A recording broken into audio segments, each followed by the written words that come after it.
Labrīt. Tā, drīkst ar jums parunāties? Tā, es jums iedošu tūlīt mikrofonu. Ieslēgsim. Tā, es jums iedošu vienkārši tāpat. Jā. Kā jūs sauc? Ieva.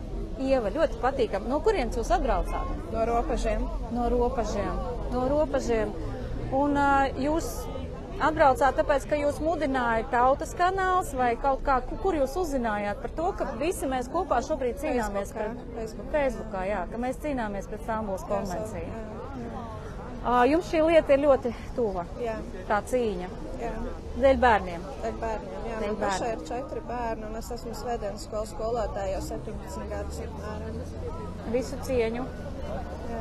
Visu cieņu. Paldies jums. Tā, un jūs te esat uzrakstījis arī savu plakātu. Tas ir citāts no Bībeles, jā? No romiešu vēstules. Ko jūs gribētu pateikt ministriem? Es gribētu pateikt, atgriezieties no grēkiem un ticiet uz Jēzu Kristu un nāciet pie tā kunga, jo jums visiem būs reiz jāstājās Dievu priekšā un jāatbild par saviem lēmumiem.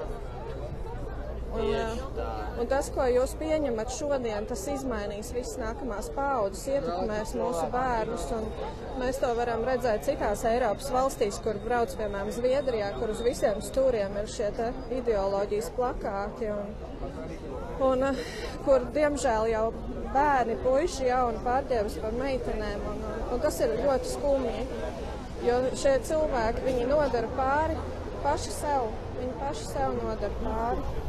Jā. Paldies jums, Ieva. Paldies liels, ka jūs atnācāt un paldies, ka arī parakstījāties. Noteikti arī mudinājāt visus parakstīties. Jā. Kāds uzrakstiet lūdzu no skatītājiem, cik mums šobrīd ir paraksti? Tā, 24 556. Mēs jau esam pavisam tuvu. Paldies, es jums paņemšu mikrofonu. Paldies.